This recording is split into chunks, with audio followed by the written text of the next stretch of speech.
বিসমিল্লাহির রহমানির রহিম। আজকের আলোচনার টপিক হচ্ছে হ্যাভ ভার্ব, অর্থাৎ হ্যাভ ভার্ব হচ্ছে তিনটি: have, has, had. Have, has, had. যেমন হ্যাভ হ্যাজ হচ্ছে প্রেজেন্ট ফর্ম, আর হ্যাভ হ্যাজের ফার্স্ট ফর্ম হচ্ছে কি হ্যাড। তাহলে আমরা কোনটা কিভাবে ইউজ করব আমরা ডিটেল আলোচনা করছি। হ্যাভ হ্যাজ শব্দের অর্থই হচ্ছে কি আছে, আর হ্যাড শব্দের অর্থ হলো ছিল।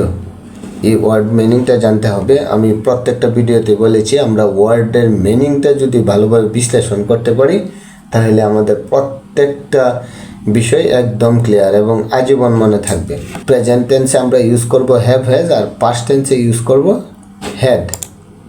তাহলে আমাদের এই যে রুলটা মনে রাখতে হবে, যেমন কর্তার কোনো জিনিস বা বস্তু নিজের আছে বোঝাতে হ্যাভ হ্যাজ, অর্থাৎ কর্তার যদি নিজের আছে কিছু আছে বোঝায়, নিজের কিছু আছে অর্থাৎ বস্তু আছে বা জিনিস আছে, এটা বোঝাইতে হ্যাভ অথবা হ্যাজ বসে। আর কর্তার নিজের কোনো কিছু ছিল বোঝাতে আমরা হ্যাড ইউজ করব।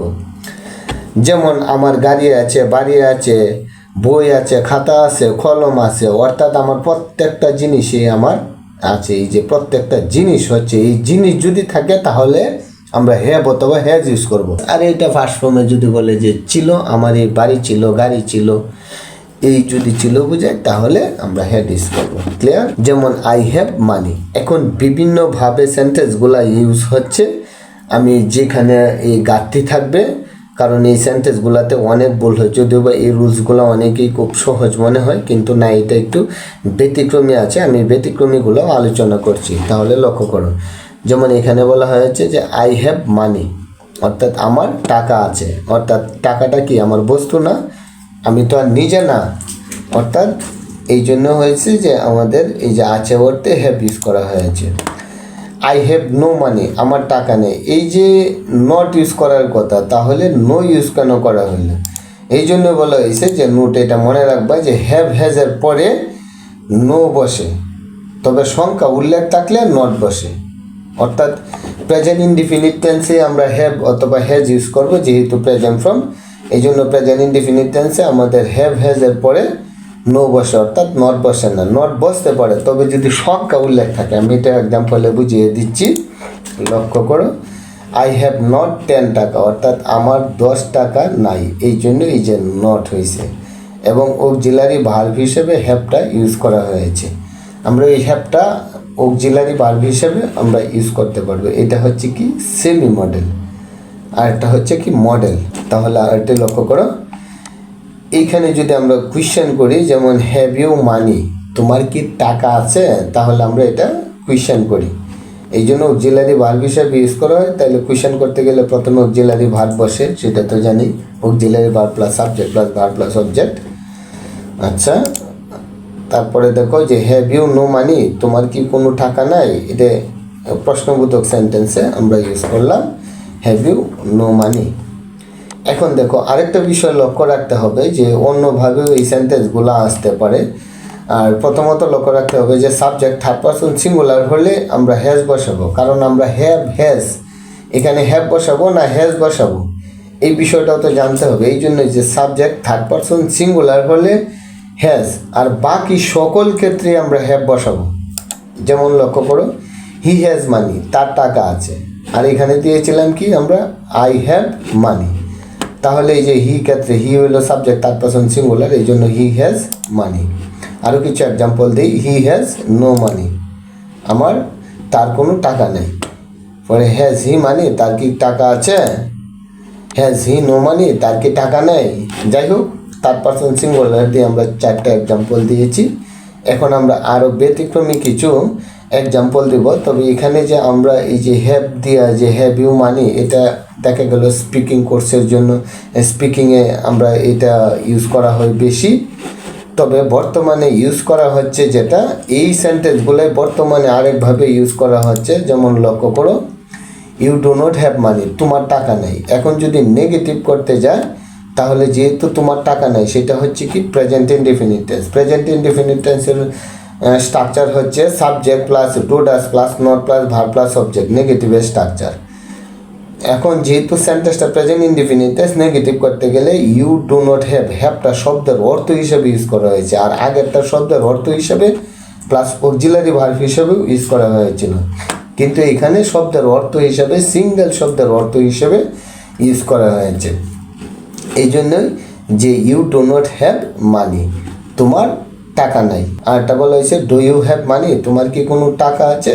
এটা ইন্টারোগেটিভ সেন্টেন্স, এই যে অক্সিলারি ভার্ব আগে আসছে। টেন্স জানলে আরও প্রপার এটা বুঝতে পারবা। টেন্সের ভিডিও আছে, আমি লিঙ্ক দিয়ে দিব না পর্যায়ক্রমে। তাহলে লক্ষ্য করো, ডু ইউ নট হ্যাভ 10 টাকা, তোমার কি 10 টাকা নাই। এই যে হ্যাভটা এখানে ইউজ করা হয়েছে শব্দের অর্থ হিসাবে, সহজ কথা, তাইলে ক্লিয়ার বুঝে ফেলবা। ঠিক আছে, এই যে ডু ইউ নট হ্যাভ 10 টাকা। এখন আরেকটা বিষয়, আমরা এই যে থার্ড পারসন সিঙ্গুলার দিয়ে এক্সাম্পল দিই। হি হ্যাজ মানি, তার টাকা আছে। হি ডাজ নট হ্যাভ মানি, এই যে এখানে হ্যাভটা শব্দের অর্থ হিসাবে ইউজ করা হয়েছে, তবে সাবজেক্ট থার্ড পারসন সিঙ্গুলার হলে হ্যাজ হওয়ার কথা। তাহলে হ্যাজ হয় নাই কেন? কারণ আমাদের অক্সিলারি ভার্ব প্রেজেন্ট ইনডিফিনিট টেন্সে ডু অথবা ডাজ। এখন সাবজেক্ট থার্ড পারসন সিঙ্গুলার হইলে এইখানে ডাজ বসে, এই জন্যই বলা এইখানে দেওয়া হয়েছে কি ডাজ। তাহলে তো থার্ড পারসন সিঙ্গুলারের শর্ত এই অক্সিলারি ভার্ব দিয়েই ফিল আপ করে ফেলছে, এই জন্য আর এখানে হ্যাজ ইউজ করা হয় নাই। না হয় শুধু যদি সিঙ্গেল থাকতো হ্যাভ অথবা হ্যাজ এ নন নেগেটিভ না থাকতো, তাহলে হ্যাজ দিলেই হয়ে যেত, থার্ড পারসন সিঙ্গুলার বুঝাইতো। এইখানে অক্সিলারি ভার্ব দিয়ে থার্ড পারসন সিঙ্গুলার বোঝানো হয়েছে, যার ফলে নেগেটিভের প্রত্যেকটা সেন্টেন্সে আমরা হ্যাজ ইউজ করব না, যে কোনো পার্সন আসুক আমরা হ্যাভ ইউজ করব। এই জন্য he does not have money. Clear? এরপর ইন্টারোগেটিভে does he have money, does he not have money. Clear?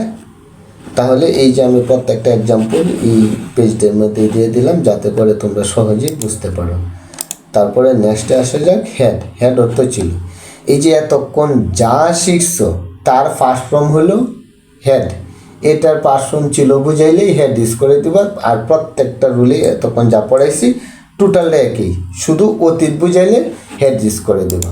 Clear? তারপরে আমি এক্সাম্পল দিচ্ছি, যেমন হ্যাড হচ্ছে কি পাস্ট ফর্ম। রুলসটা মনে রাখতে হবে, যেমন কর্তার কোনো জিনিস বা বস্তু নিজের ছিল বুঝাতে হ্যাড বসে, এটা আমি পূর্বেও তো বলেছিলাম। এখন ছিল বুঝাতেই হ্যাড বসে, ওটুক জানলেই চলবে। পূর্বেরটা ক্লিয়ার করে আসো। তাহলে দেখো, আই হ্যাড মানি, আমার টাকা আছে। আমি সেম এক্সাম্পল দিয়ে বারবার দিচ্ছি কেন? কারণ যাতে করে তোমরা বুঝতে পারো, এই জন্য ফার্স্ট ফর্মও সেম এক্সাম্পলগুলো আনছি, শুধু হ্যাড ইউজ করেছি এখানে। আই হ্যাড মানি, আমার টাকা ছিল। আই হ্যাড নো মানি, আমার টাকা ছিল না। আই হ্যাড নট 10 টাকা, আমার 10 টাকা ছিল না। অর্থাৎ প্রেজেন্ট ইনডিফিনিট পাস্ট টেন্সেও হ্যাডের পরে নট কখন বসে? যখন সংখ্যা উল্লেখ থাকবে এখানে। ক্লিয়ার? আবারও এটা ইনফর্ম করে দিলাম। তাহলে হ্যাড ইউ মানি, তোমার কি টাকা ছিল? হ্যাড ইউ নো মানি, তোমার কি টাকা ছিল না? তবে এখানে বর্তমানে যে ইউজ করা হয়েছে, যাই হোক এখানে নোটটা দিয়ে দিয়েছি, হ্যাডের পরে নো বসে, তবে সংখ্যা উল্লেখ থাকলে নট বসে। এখন বর্তমানে যেটা ইউজ হচ্ছে বিশেষ করে, যেমন এটা তো পাস্ট ইনডিফিনিট টেন্স, তখন এই যে হ্যাভটা শব্দের অর্থ হিসাবে ব্যবহার করা হয়েছে। আর এই যে ডিড ইউ হ্যাভ মানি, তোমার কি কোনো টাকা আছে, যেহেতু পাস্ট ইনডিফিনিট টেন্স, তাহলে প্রেজেন্ট ইনডিফিনিট টেন্সে আমরা ডু অথবা ডাজ ইউজ করেছিলাম, আর past indefinite tense auxiliary verb did. তাহলে এই ডিড দেওয়াতে ফার্স্ট ফর্ম অর্থ প্রকাশিত হয়ে গেছে, যার ফলেই এই সাবজেক্টের পরে হ্যাভ বসছে, হ্যাভ বসে নাই। এই যে হ্যাভ আছে আর ছিল অর্থ প্রকাশ হয়ে গেছে গা পাস্ট টেন্সে এই ডিড দ্বারা। আচ্ছা, যাই হোক লক্ষ্য করো, did you not have money, তোমার কি কোনো টাকা নাই? এই যে নট দেওয়া হয়েছে, অর্থাৎ প্রেজেন্ট ফর্ম হ্যাভ দেওয়া হয়েছে। ডিড ইউ হ্যাভ মানি, তোমার কি কোনো টাকা আছে? ডিড ইউ হ্যাভ নট 10 টাকা, তোমার কি 10 টাকা নাই? অর্থাৎ সেম ক্যাটাগরিতে। ক্লিয়ার? এই ছিল আজকের বিষয়বস্তু। পরবর্তী ক্লাস দেখার জন্য স্বাগতম জানিয়ে আমি তোমাদেরকে আরেকটি রিকোয়েস্ট করব, আমার এই ভিডিওটি যদি একটু হলেও তোমাদের ভালো লেগে থাকে, তাহলে পরবর্তী ভিডিও সহজে পেতে ভিডিওটিতে একটি লাইক দিয়ে আমার এই zero to job English YouTube চ্যানেলটিকে সাবস্ক্রাইব করে বেল আইকনে ক্লিক করে রাখো।